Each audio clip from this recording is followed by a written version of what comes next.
Hello student, कैसे हैं आप लोग।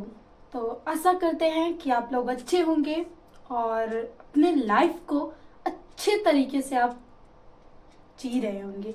क्योंकि लाइफ को जीने का मतलब क्या है मीन्स, क्योंकि इस समय इतनी ज़्यादा प्रेशर्स, डिप्रेशंस, इन चीज़ों का शिकार होते हैं ना लोग।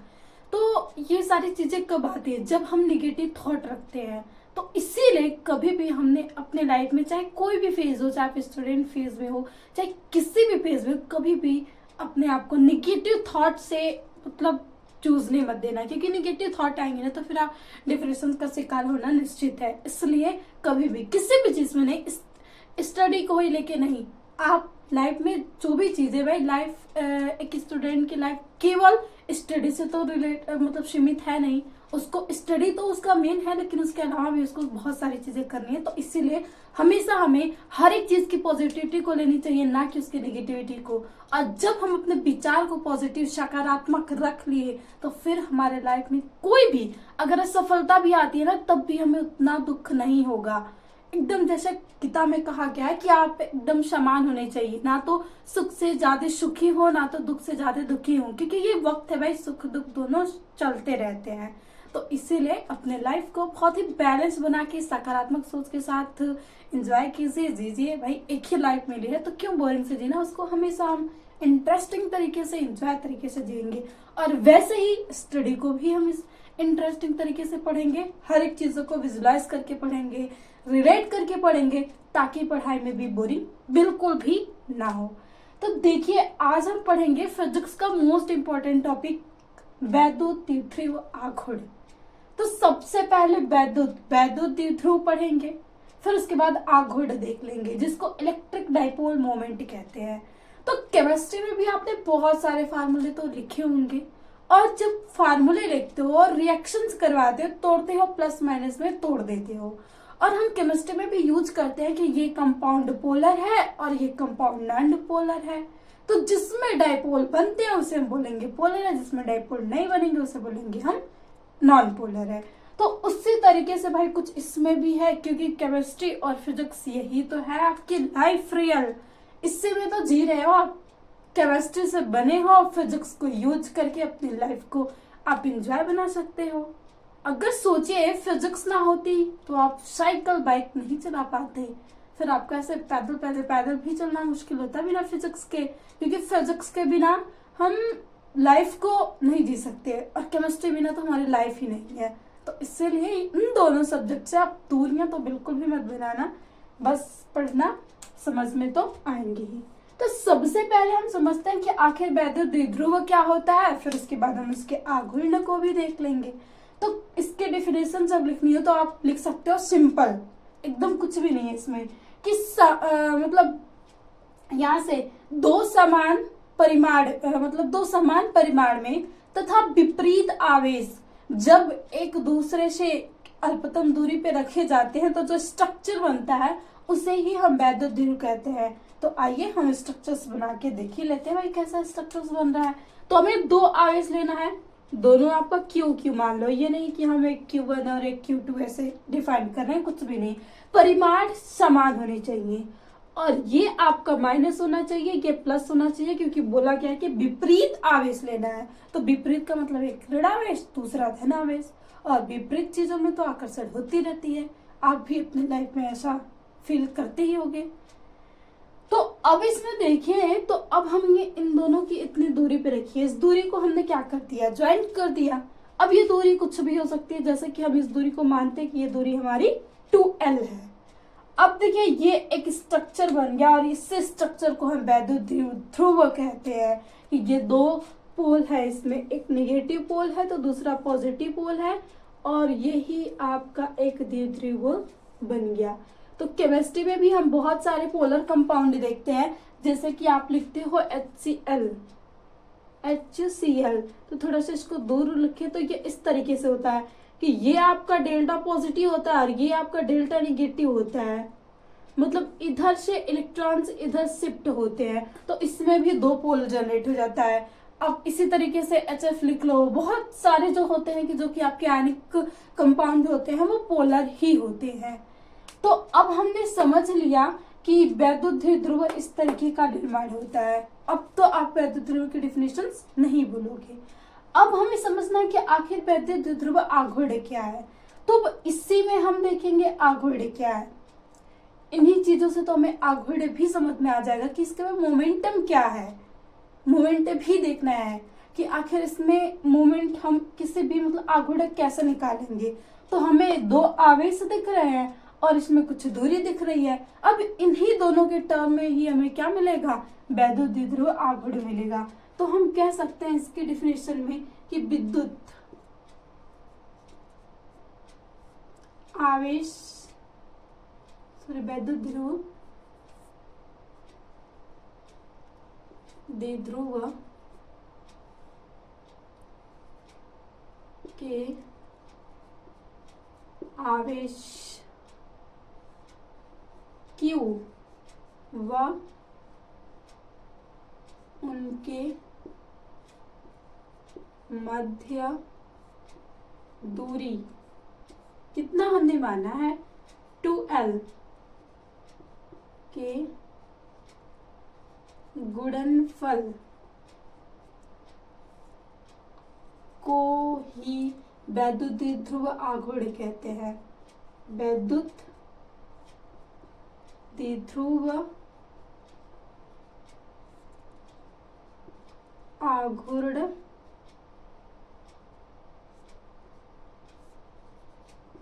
कहते हैं। और इसे हम P से प्रदर्शित करते हैं, स्मॉल p से प्रदर्शित करते हैं। P से प्रदर्शित करते हैं। ये तो हो गई आपकी ये लाइन है। अब इन लाइनों का ज्यादा कुछ काम होता नहीं है, यहाँ पे हमें इसके फार्मूले याद रखने हैं कि भाई इसका जो फार्मूला निकल के आएगा आपके पास P is equal to 2QL। यही होता है आपके पास वैद्युत ध्रुव आघूर्ण का फार्मूला। और इसी फार्मूले का यूज हम करते हैं। यही हमें हर जगह इलेक्ट्रिक फील्ड में क्या होगा, यूज होगा। जब भी हम वहां पे एक वैद्युत द्विध्रुव बनाएंगे और वहां पे किसी भी आवेश के कारण हम वैद्युत क्षेत्र की तीव्रता देखेंगे तो वहां पे भी ये सारी चीजें यूज की जाएंगी। क्योंकि वैद्युत द्विध्रुव है जहां वहां आघूर्ण तो होना निश्चित है। तो यही है, बिना वैद्युत द्विध्रुव के आघूर्ण नहीं आएगा और वैद्युत द्विध्रुव है तो उसके साथ साथ पीछे पीछे खिंचा हुआ आघूर्ण चला आता है। अब देखिए भाई, अगर आप स्कूल जाते हो, कोचिंग जाते हो, कभी ना जाने का भी मन करे, लेकिन हर जगह हर स्टूडेंट भाई लाइफ है यही तो आपके अगर ट्रस चली जाए तो आप उसके पीछे पीछे चले ही जाओगी, कोई भी है। तो भाई थोड़ा इन मोह माया से दूर रहेगा। अभी आपका जो टाइम है वो स्टडी का है, तो सही टाइम पे सही काम करोगे ना तो फिर हर एक चीजें हासिल की जा सकती हैं। लेकिन भाई करने के टाइम पे मजे किए तो फिर आपकी लाइफ पूरे टाइम मजे लेने वाली है। तो ये हो गया, इसको भी हम थोड़ा फिजिक्स इंटरनेट तरीके से समझ लिया कि भाई जहां पे द्विध्रुव है वहां पे आघूर्ण तो यूं चला जाएगा और इसका फार्मूला होता है 2QL। अब इसमें इसकी प्रॉपर्टीज पूछी जाए कि भाई ये सदिश वेक्टर है, कैसा वेक्टर है, फिर इसमें ये द्विध्रुव बना है तो यहाँ पे जो दिशा होगी अगर सदिश वेक्टर है तो उसमें परिणाम तो सेम है भाई, तो दिशा कहाँ पे है तो परिणाम की आवश्यकता तो है ही, साथ साथ आपको दिशा भी बतानी होती है। तो सबसे पहले आप लिखोगे एक प्लस पॉइंट कि आपका वैद्युत द्विध्रुव आघूर्ण, वैद्युत द्विध्रुव आघूर्ण एक सदिश राशि है, एक सदिश राशि है, एक वेक्टर क्वांटिटी है। अब इसमें एक और पॉइंट लिख लो कि भाई इसमें जो दिशा होती है, दिशा धन से ऋण की, सॉरी यहाँ पे थोड़ा सा अपोजिट होता है, ये दिशा ऋण से धन की ओर होती है। यह आपकी वैद्युत द्विध्रुव आघूर्ण की कुछ प्रॉपर्टीज होंगी कि ऐसे गुण होने चाहिए। अब यहाँ पे जो मेन आता है, जहां से MCQ के चांसेस होते हैं, वो होता है आपके पास यूनिट। आपको यूनिट बताना होता है, यूनिट, मात्रक, कि आखिर आपके पास जो P का है वो यूनिट क्या होगा। तो हमें इसमें क्या क्या चीजें दिख रही, एक तो आवेश, दूसरा आपके पास लंबाई। तो बस आवेश और लंबाई को अब दो से तो कुछ लेना नहीं भाई, ऐसे लिख दोगे कि 2, आगे लिख दोगे, फिर आवेश, और आवेश का मात्रक कुलाम, और फिर जाके आप मीटर लिखोगे। तो भाई जो संख्या होती है यूनिट में, उनका क्या काम, हमें जो यहाँ पे क्वांटिटी ली गई है उन्हीं को लेना है। तो इसकी जो यूनिट होती है वो होती है, आवेश का हो जाएगा कुलाम, और उसके बाद L लिया गया तो भाई ये दूरी है तो इसका हो जाएगा मीटर। तो कुलाम इंटू मीटर, ये हो गया।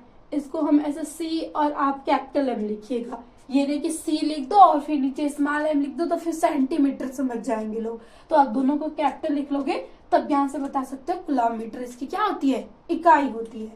यहाँ तक तो सही था, लेकिन हाँ सही है, हमने यूनिट याद कर लिया, लेकिन यहीं तक तो काम बनता नहीं है, क्योंकि अब आप 10th में तो है नहीं कि यूनिट से कॉम चल जाएगी, भाई आप 11th-12th में आ गए हो। तो यहाँ पे डायमेंशंस यूनिट से कहीं ज्यादा वेटेज रखती है भाई। यूनिट तो हमें याद रहना ही चाहिए, लेकिन हमें बीमा भी याद होना चाहिए, क्योंकि अक्सर करके बीमा ही पूछा जाता है। तो हम तो हर एक टॉपिक पे कहते हैं कि बीमा कभी भी आपको याद नहीं करनी है, बीमा आपको खुद से निकालना सीखना है। एक बार खुद से निकाल लिए तो भाई इतनी क्वांटिटी है, आपको याद करने जाओगे तो फिर खिचड़ी बन जाएगी, और इतने जैसे सेम है ना, उसमें इधर उधर कर दोगे आप, थोड़ी सी गलती हुई बीमा गलत हो जाएगी, और एक MCQ आप गलत करके आ जाओगे। तो उससे बेहतर है कि हम निकालना ही सीख लें। तो भाई कुलाम, कुलाम को हम लिख सकते हैं I×T, और जो मीटर है तो ये मीटर में ही रहेगा। अब ये आपकी मूल राशियों में टूट गया है, धारा आ गया, समय आ गया है, और मीटर आ गया है। अब बस लिख दो, ए का, धारा का आपके पास कैपिटल A, एंड समय का हो जाएगा कैपिटल T, एंड मीटर का हो जाएगा L। हम इसमें कैपिटल M ना लेके लंबाई की लेंथ लेते हैं। अब इन तीनों को शॉर्ट एक जगह लिख दो, ATL, ये हो गई आपके पास बीमा। अगर चाहो भाई नहीं याद हो रहा है तो इसको LTA लिख दो। अब लता जी से तो ये याद हो जाएगा ना यहाँ से, अब लता नाम है भाई, याद ही रहेगा। तो या तो आप लता से याद रख लो, या तो ATL से याद रख लो। तो ये हो गया आपके पास पूरा विद्युत द्विध्रुव आघूर्ण के बारे में। हमने द्विध्रुव को बनाया, ऐसे द्विध्रुव जनरेट होता है, द्विध्रुव में हम हमेशा विपरीत चार्ज लोगे। और फिर उसके बाद हमने आघूर्ण देखा कि आघूर्ण क्या है, तो इसे हम स्मॉल p से प्रदर्शित करते हैं डाइपोल को। और उसके बाद ये इसमें बीच की दूरी तथा आवेश की गुणनफल के बराबर होता है, उसी गुणनफल को हम विद्युत द्विध्रुव आघूर्ण कहते हैं। फिर इसकी प्रॉपर्टीज हो गई, ये इसकी यूनिट हो गए, और ये इसकी डायमेंशंस निकालना भी हमने देख लिया। तो यहाँ पे विद्युत द्विध्रुव आघूर्ण तो हमारा क्लियर होता है। अब उसके बाद हम देखते हैं यहाँ से विद्युत द्विध्रुव आघूर्ण पे कोई बल, जैसे कि हम मान लीजिए कि आघूर्ण हमने द्विध्रुव बना लिया है, अब इसे हम किसी इलेक्ट्रिक फील्ड में रख दें तो क्या चीजें इस पे आएंगी, उससे हम फाइंड आउट करते हैं। तो प्लीज आप इसका स्क्रीनशॉट लो, फिर उसके बाद हम आगे के लेक्चर स्टार्ट करते हैं। ध्रुव आघूर्ण बना लिया, विद्युत द्विध्रुव, फिर उससे आघूर्ण भी बना लिया, आघूर्ण भी निकाल लिया। अब भाई इस विद्युत द्विध्रुव जो होगा उससे किसी अगर इलेक्ट्रिक फील्ड में हम रखेंगे तो उस पर कुछ बल लगेगा, तो अब उसी बल को निकालना है। तो सबसे पहले हम उसको एक समान इलेक्ट्रिक फील्ड में रखेंगे, और वह एक समान इलेक्ट्रिक फील्ड कैसे होगा कि हमने ये एक समान इलेक्ट्रिक फील्ड बना लिया। ये हो गया आपके पास एक समान इलेक्ट्रिक फील्ड, किसमें जो इलेक्ट्रिक फील्ड है वो सभी तरफ एक समान है। अब इसी में हम एक द्विध्रुव आघूर्ण को रख लेते हैं। देखिए बहुत सारे तरीके हैं रखने के लिए, लेकिन हम उसे किसी एक एंगल पे रखेंगे। अगर हम उसे समांतर रख देंगे तो फिर क्या होगा, कुछ भी मीन्स नहीं निकलेगा। हम इसको इस तरीके से रख रहे हैं, ये हो गया आपका। यहाँ पे आप माइनस चार्ज जनरेट कर लो और यहाँ पे प्लस चार्ज एज्यूम कर लो, ये हो गया आपका विद्युत द्विध्रुव आघूर्ण। अब इसके बीच की जो दूरी है वो हमने पहले से मान रखा है कि ये कितनी होती है, 2L होती है। तो इस तरीके से हमने प्लॉट कर दिया अपने वैद्युत ध्रुव आघूर्ण को। अब इस पे एक फोर्स लगेगा, क्योंकि भाई इलेक्ट्रिक फील्ड है तो इलेक्ट्रिक फील्ड में फोर्स तो आता ही है। अब ये इस द्विध्रुव पे फोर्स लगाएगी, तो द्विध्रुव पे ये फोर्स कैसे कैसे लगाएगी। अब देखिए जो प्लस है, यहाँ पे जो इलेक्ट्रिक फील्ड होती है आउट होती है, तो ये क्या करेगा, इसको इधर की तरफ मूव करेगा, यानी F इज इक्वल टू यहाँ से Q इंटू ई। अब भी हम बता रहे हैं ये Q इंटू ई कैसे आया है, और यहाँ पे जो फोर्स लगेगा वो इस साइड लगेगा, यानी निगेटिव फॉर्म में F is equal to Q into E. ये अब ये इस तरीके से लगेंगे ना, तो ये क्या करेंगे, आपके द्विध्रुवों को घुमाना शुरू कर देंगे। जैसे कि ये ऐसे है तो अब ये इसको ऐसे करेगा, फिर ये इसको इधर लेके जाएगा, ये इसको इधर। मान लीजिए इस पे फोर्स ऐसे लग रहा है और इस पे फोर्स अंदर लग रहा है, तो ये इसको इधर लेके आएगा, ये इधर इधर इधर, और ये ऐसे ऐसे ऐसे क्या करेंगे, राउंड करने लगते हैं। और यही कुछ लॉजिक आपके मोटर में लगता है। मोटर पे जब हम आर्मेचर्स को रखते हैं तो आर्मेचर पे एक फोर्स आउट द प्लेन लगता है और एक फोर्स इन द प्लेन लगता है। तो आउट द फोर्स लगेगा तो ऊपर आएगा और इन द फील्ड लगेगा तो नीचे, और ऐसे ही राउंड राउंड वो घूमता रहता है आपका जो मोटर हो गया। और टरबाइन में भी ऐसा करके हम क्या करते हैं, उसे घुमाते रहते हैं। तो सेम यहाँ पे भी कंडीशन है कि ये आपके इलेक्ट्रिक फील्ड, यहाँ पे एक फोर्स और यहाँ पे अंदर है, ऐसे इस तरीके से मान सकते हो कि ये इस तरीके का इस पे फोर्स लग रहा है। अब भाई ये लगेगा तो ये इसको आगे घुमाएगा, ये इसको पीछे, फिर ये आगे ऐसे पीछे, ये करके ऐसे ऐसे क्या करते रहेंगे, राउंड करते रहेंगे। तो अब ये फोर्स तो हमें मिला, तो भाई कैसे मिला, क्योंकि हमने अभी पढ़ के आया जो वैद्युत ध्रुव यहाँ पे जो इलेक्ट्रिक फील्ड की तीव्रता होती है E बराबर F/Q होती है। क्योंकि हमने आवेश तो लिया ही है, अगर हम किसी एक आवेश ले रहे हैं, ये दो आवेश है तो ये भी तो इलेक्ट्रिक फील्ड करेंगे ना यहाँ पे जनरेट, और ये इलेक्ट्रिक फील्ड ही है, तो आवेश है इलेक्ट्रिक फील्ड है तो वहां फोर्स आएगा ही, क्योंकि ये तो रूल्स के हिसाब से होता है कि अगर हम किसी स्रोत आवेश के पास कोई परीक्षण आवेश लेके जाए तो एक बल का अनुभव होता है, आकर्षण या प्रतिकर्षण, और उसे विद्युत क्षेत्र की तीव्रता कहते हैं। तो भाई यहाँ पे फोर्स था और हमें बल ही निकालना है, तो हमने इस तरीके से अपने बल को फाइंड आउट कर लिया। अब ये बल कितना लग रहा है इसी को हमें निकालना है, तो यहाँ से ही हमने E बराबर F/Q पढ़ा था, और यहीं से जब हम F बराबर निकालेंगे तो आ जाएगा E इंटू Q। तो ये हो गया हमारा फार्मूला। अब हम देखते हैं कि आखिर यहाँ पे जो बल लग रहा है टॉर्क Q के कारण वो कितना बल लग रहा है, तो उसी को हम देखते हैं। अब देखिए अगर इसको हम मान लें तो एक त्रिभुज का निर्माण हो जाएगा, यहाँ से कर लेते हैं हम त्रिभुज का निर्माण। अगर इस लाइन को यहाँ से मिला दें और इसको हम यहाँ से मिला दें तो ये आपका एक थीटा एंगल बन जाएगा, और यही तो हमें अब बताएगा कि आप फोर्स कितने लगेंगे। तो सिंपली सबसे पहले अगर हम यहाँ से ले लें त्रिभुज, इसको नाम दे दीजिए A एंड ये B एंड ये C, त्रिभुज ABC में, ये हो गया आपके पास ABC में। अब यहाँ पे आप लिखोगे साइन थीटा बराबर क्या होता है, तो साइन थीटा बराबर ये आपका लंब हो गया और ये आपका कड़ हो गया, क्योंकि थीटा के सामने जो होता है वो लंब होता है, और ये हो गया आपका कड़। तो आप यहाँ से लिखोगे साइन थीटा बराबर, देखिए इससे लेना फिजिक्स के लिए मैथमेटिक्स बहुत जरूरी है, तो आप लोग तो भाई 12th 11th अगर बर्बाद करके आए हो तो थोड़ा सा आप मैथमेटिक्स याद कर लेना, जो आप क्लास 10th में पढ़े तो उससे भी रिवाइज कर लेना ट्रिग्नोमेट्री। लेकिन अब उन स्टूडेंट्स के लिए खास एक रिक्वेस्ट है कि जो कि 10 पास आउट करके 11 में जा रहे हैं, वो बहुत अभी उनके पास टाइम है, वो थोड़ा सा 1-2 महीने अपने मैथ्स पे फोकस कर ले, भले वो बायोलॉजी के स्टूडेंट हो, लेकिन अगर वो कहीं कोचिंग करे तो मैथिक क्लास भी अटेंड कर लें, क्योंकि मैथ्स हमारे फिजिक्स केमिस्ट्री दोनों में यूज होने वाले हैं। यहाँ पे हम समाकलन, अवकलन, डिफरेंशिएशंस और ये ट्रिग्नोमेट्री सारी चीजें यूज करते हैं। तो अब देखिए हमें साइन थीटा बराबर हम लिख सकते हैं BC/AB, ये हो गया आपके पास BC/AB।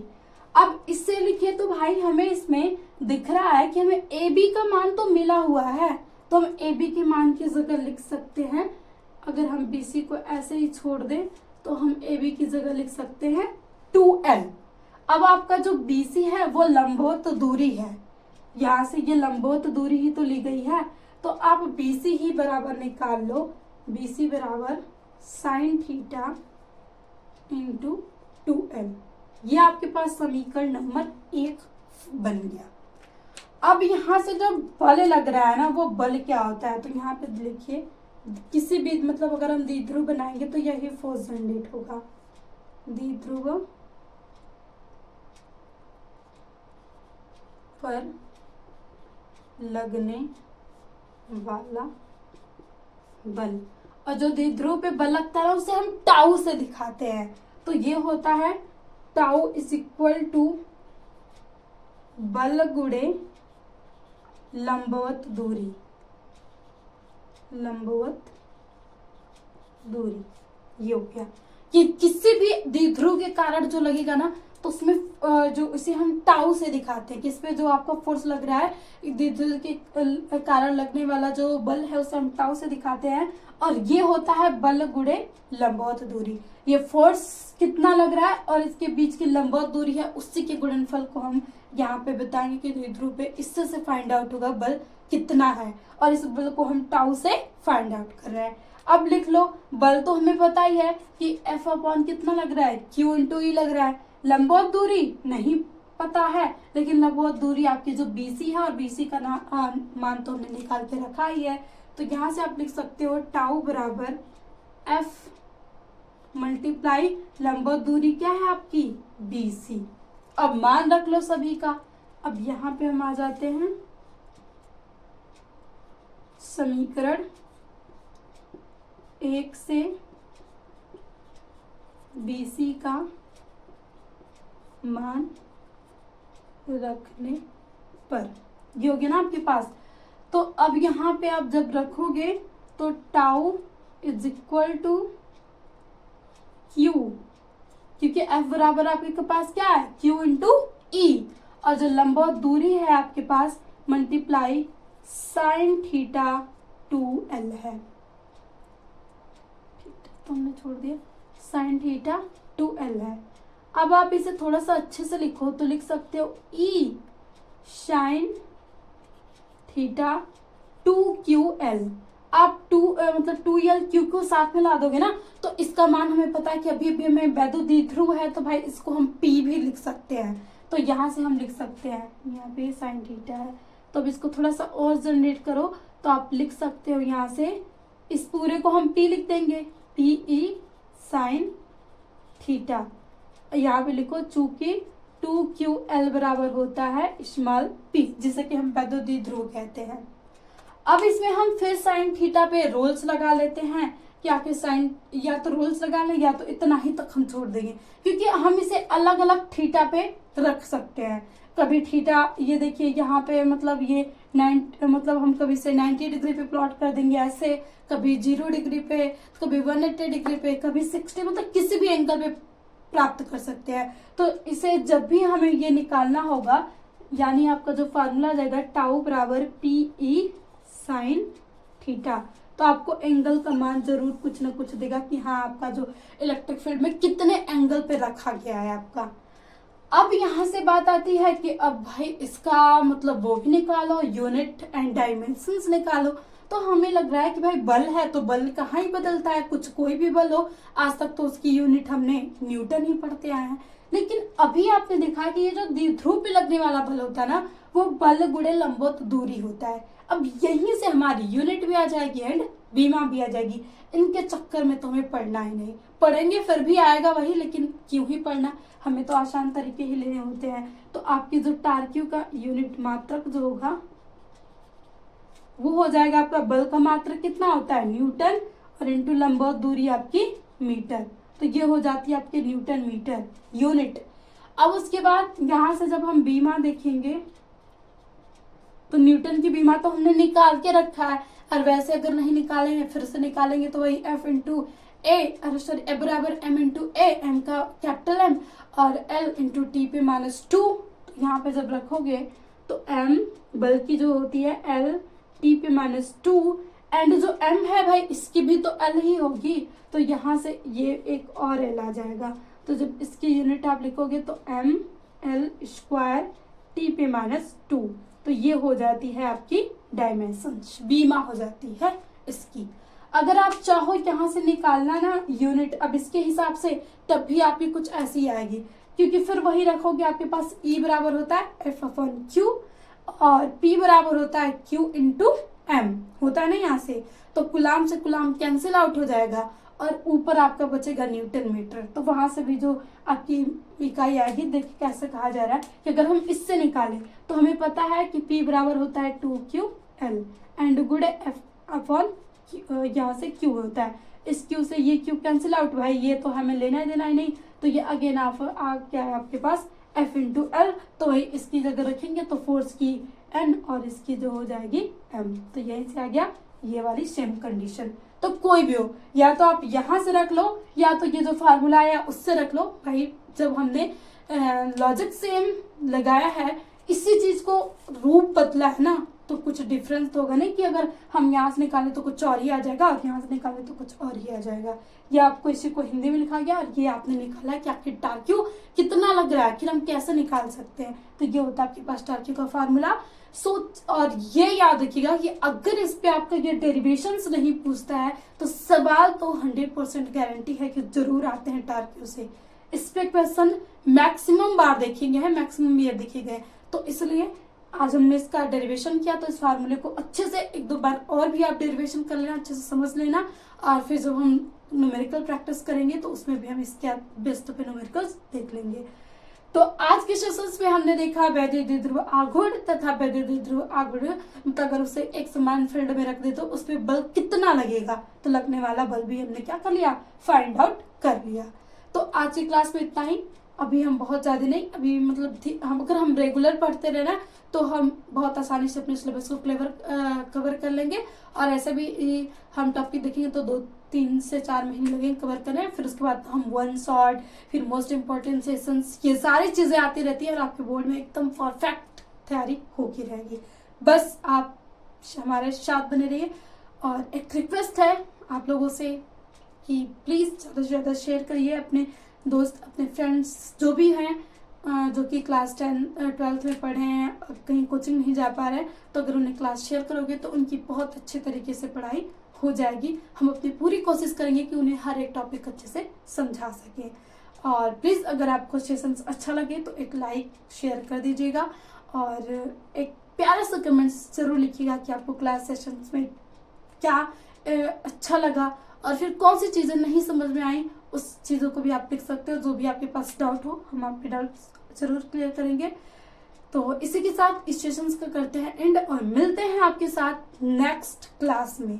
तो प्लीज ये सारे इस चैप्टर की प्लेलिस्ट बनती चली जाएंगे। आप एक भी क्लास को मिस मत करना, क्योंकि एक भी क्लास मिस करोगे तो आपका एक भी कंसेप्ट छूटा तो कुछ भी समझ में आएगा नहीं, क्योंकि ये सारी चीजें एक दूसरे से लिंक है। हम ये नहीं कि ये अलग हो गया ये अलग हो गया, सब हम लिंक तरीके से पढ़ते चल रहे हैं। तो अगेन थैंक यू, मिलते हैं नेक्स्ट सेशन में।